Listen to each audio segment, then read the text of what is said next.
Shalom saudara yang terkasih dalam Tuhan.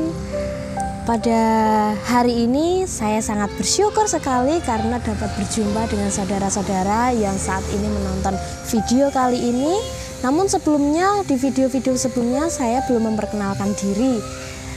Oleh karena itu hari ini spesial karena hari ini saya akan memperkenalkan diri saya, siapa saya, kenapa saya ada di sini. Nah, nama saya Normalita Fani Hapsari, yang biasa dipanggil Fani. Saya merupakan mahasiswa praktek weekend dari STAKWW Pati dan saat ini sedang berada dan praktek di GITJ Bulung Cangkring. Saya sudah 6 bulan berada di Bulung Cangkring. Saat ini saya sudah semester 6 dan puji Tuhan itu adalah suatu anugerah yang luar biasa yang boleh saya terima. Dan ini merupakan bisa dikatakan video terakhir ya selama saya weekend di Bulung Cangkring. Karena minggu ini saya akan selesai weekend di Bulung Cangkring. Kita akan belajar kebenaran firman Tuhan bersama yang terambil dari Keluaran pasal 34 ayat yang ke-29 sampai dengan yang ke-35. Namun sebelum kita membaca, kita berdoa terlebih dahulu. Kita memohon hikmatnya dari Tuhan agar kita boleh mengerti apa yang menjadi kehendak dan isi hati Tuhan. Kita bersatu di dalam doa. Bapa di dalam surga, bersyukur untuk kesempatan pada hari ini kami boleh berada dan kami boleh berjumpa walaupun melalui via online Tuhan. Ini merupakan suatu anugerah terbesar yang boleh kami terima. Sebab kami akan bersama belajar akan kebenaran firman-Mu. Ajar kami Tuhan untuk boleh mengerti apa yang menjadi kehendak Tuhan, isi hati Tuhan, apa yang Tuhan mau atas kami, kehidupan kami Tuhan melalui kebenaran firman-Mu ini Tuhan. Berikan kami hikmat yang daripada Tuhan agar kami semakin memahami. Terima kasih Tuhan, kami mau menyerahkan seluruh rangkaian pada hari ini, seluruh rangkaian belajar kami pada hari ini hanya ke dalam tangan-Mu yang penuh kuasa. Haleluya, amin. Oke saudara, tadi kita sudah berdoa. Kita akan membaca kebenaran firman Tuhan yang terambil dari Keluaran pasal 34 ayat 29 sampai dengan yang ke-35. Saya akan membacakannya untuk saudara yang ada di rumah maupun dimanapun saat ini berada. Ketika Musa turun dari Gunung Sinai, kedua loh hukum Allah ada di tangan Musa. Ketika ia turun dari gunung itu, tidaklah ia tahu bahwa kulit mukanya bercahaya oleh karena ia telah berbicara dengan Tuhan. Ketika Harun dan segala orang Israel melihat Musa, tampak kulit mukanya bercahaya, maka takutlah mereka mendekati dia. Tetapi Musa memanggil mereka, maka Harun dan segala pemimpin jemaah itu berbalik kepadanya dan Musa berbicara kepada mereka. Sesudah itu mendekatlah segala orang Israel, lalu disampaikannya lah kepada mereka segala perintah diucapkan Tuhan kepadanya di atas Gunung Sinai. Setelah Musa selesai berbicara dengan mereka, diselubunginya lah mukanya. Tetapi apabila Musa masuk menghadap Tuhan untuk berbicara dengan dia, ditanggalkannya lah selubung itu sampai ia keluar.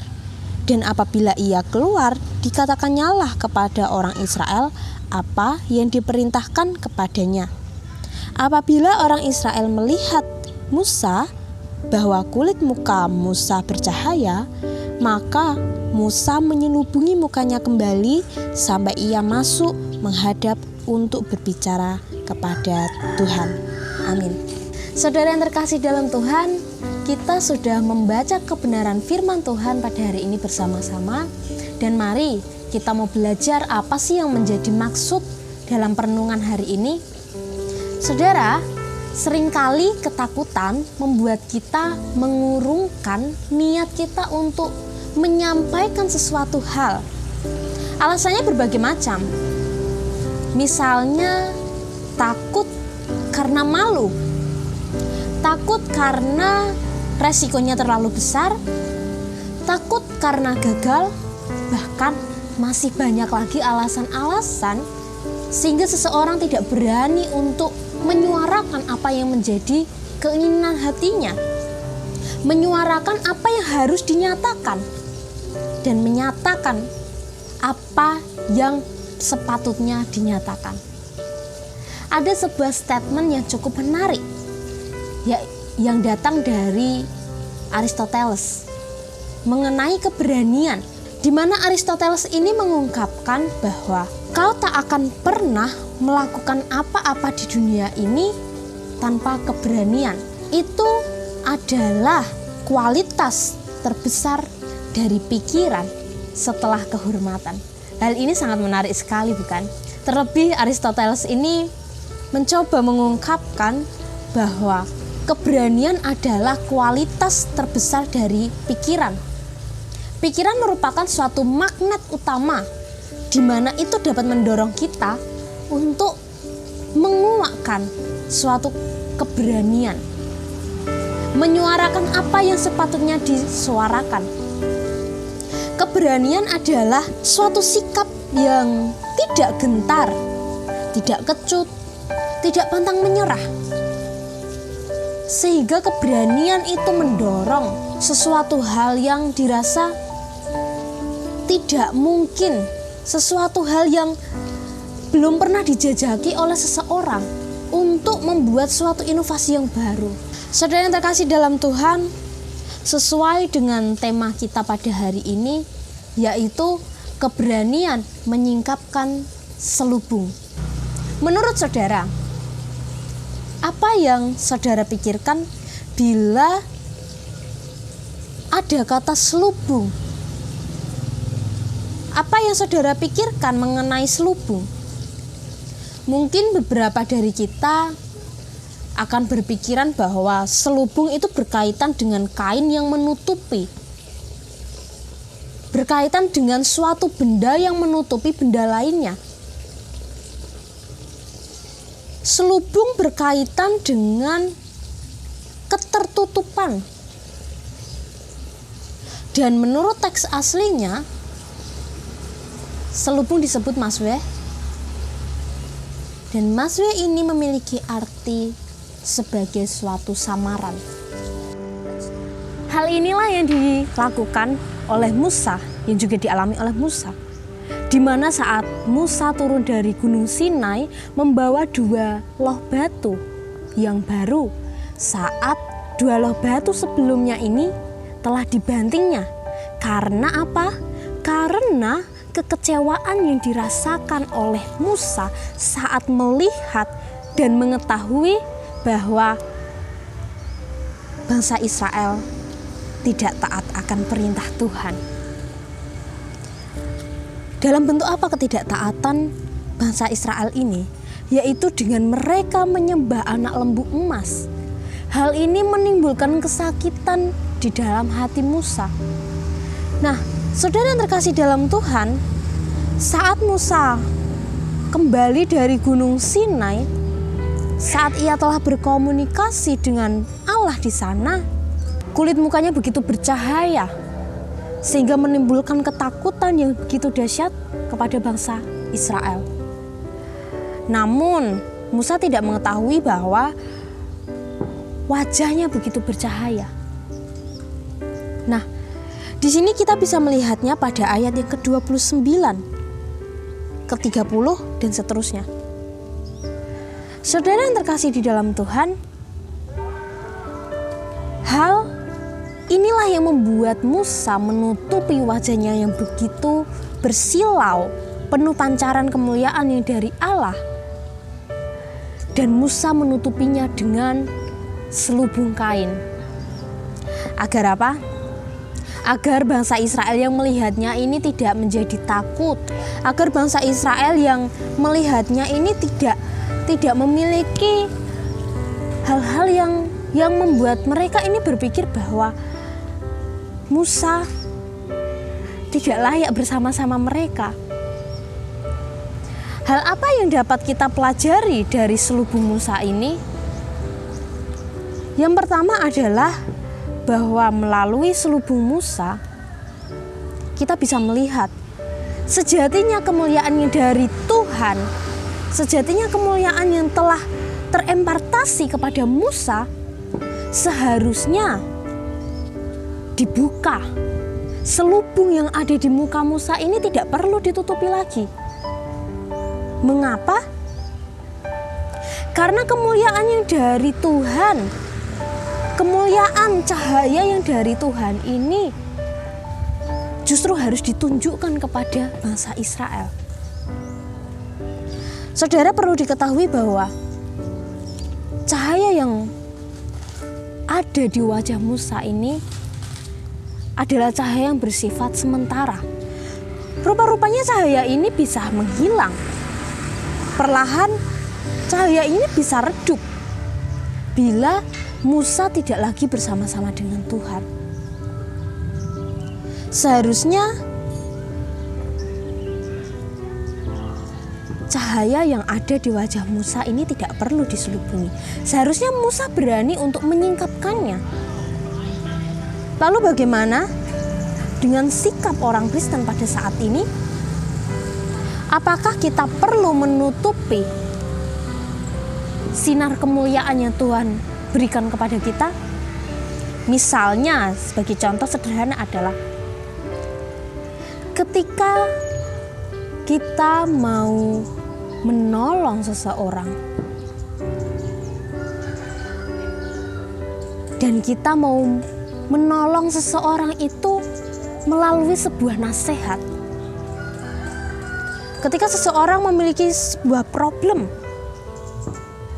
kita sebagai orang terdekatnya tentu sudah sepatutnya untuk jadi penolongnya secara psikologis, bukan? Bukan berarti kita harus menutup-nutupi apa yang harus dinyatakan sebenarnya. Bukan berarti kita harus menyelubungi sesuatu hal yang sepatutnya kita ungkapkan. Misalnya, ketika ada saudara kita atau teman kita atau adik kita yang kedapatan mencuri. Ini hal sederhana mungkin. Namun kita melihat itu, kita melihat apa yang ia lakukan ini adalah salah. Apakah kita akan mengurungkan niat kita untuk menyatakan bahwa itu adalah salah? Apakah sinar kemuliaan Tuhan yang dinyatakan melalui diri kita dengan nasihat yang akan kita lontarkan, dengan nasihat yang akan kita berikan kepada adik kita, saudara kita tadi, kita selubungi, kita tutupi? Ataukah kita akan membaik-baikkan, memberikan bumbu-bumbu yang manis saja? Ataukah kita berani menyatakan sesuatu hal yang tidak benar? Saudara, itu adalah suatu pilihan. Jika tadi Musa mencoba menyelubungi sinar kemuliaan yang Tuhan berikan kepadanya melalui selubung kain, maka kita tidak boleh melakukan hal seperti itu di dalam kehidupan kita. Semua yang terpancarkan, semua yang berasal dari Tuhan, jika itu untuk kebenaran, sudah sepatutnya kita harus menyatakannya.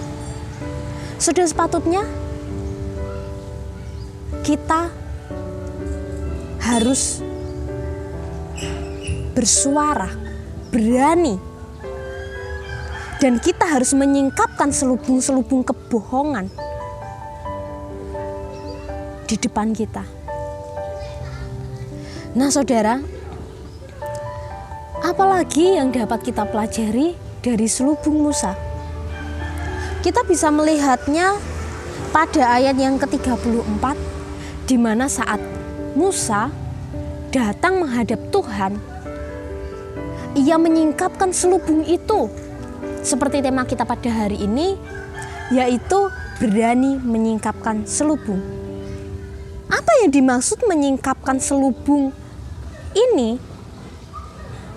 Selubung kebenaran. Saya menyebutnya lebih kepada selubung kebenaran. Mengapa selubung kebenaran? Karena jika kita menghadap Tuhan, sudah sepatutnya apapun yang menutupi diri kita itu harus ditanggalkan. Baik itu kesombongan, baik itu meninggikan diri sendiri, baik itu ketidakjujuran, baik itu hal-hal yang tidak berkenan di hadapan Tuhan harus kita tanggalkan. Sebab kita datang ke hadirat Tuhan, kita menghadap Tuhan, itu harus penuh dengan kemurnian. Apakah itu artinya kita harus penuh dengan kejujuran dan kemurnian saat kita beribadah, saat kita berdoa, saat kita datang ke gereja saja? Tentu saja bukan. Hal itu juga penting, tetapi lebih penting lagi bila itu dinyatakan di dalam kehidupan kita sehari-hari. Berani untuk tidak terselubung di dalam kehidupan kita sehari-hari. Baik itu dengan keluarga kita, dengan pasangan kita, dengan saudara kita, dengan teman kita. Kita mau tangkas semua keterselubungan di dalam diri kita. Keterbukaan itu penting, saudara. Belajar dari kisah Musa yang diselubungi. Maka jika pada masa kini kita tidak boleh sama sekali berselubung. Semuanya harus penuh dengan kerendahan hati.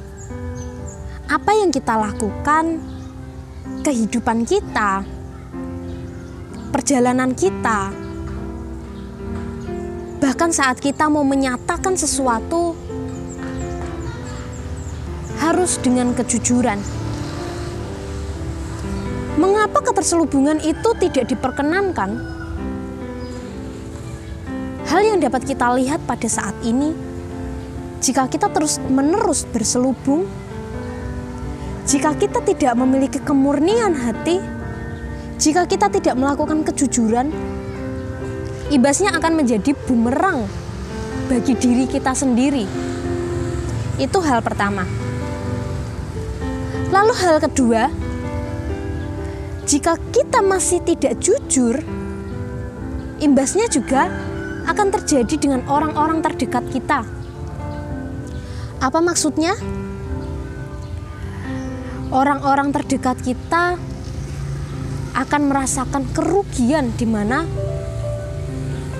saat kejujuran itu terungkap dari orang lain. Justru itu akan mengkaitkan kembali seseorang menjadi tidak tulus, mempertanyakan apakah selama ini yang kita lakukan ini penuh dengan ketidakjujuran ataukah masih dalam ketulusan. Tentu orang-orang yang terlibat di dalam kehidupan kita akan terus bertanya-tanya seperti itu. Maka sekali engkau menutupi dirimu dengan selubung, menutupi dirimu dengan ketidakjujuran, menutupi dirimu dengan berbagai dinamika topeng, menutupi dirimu dengan berbagai alasan, maka bumerang itu akan datang kepadamu. Jangan jadikan kehidupan kita sebagai suatu permainan. Ketika kita menjalani kehidupan kita, Tuhan juga turut terlibat di dalam hidup kita. Maka jangan pernah main-main dengan yang namanya selubung.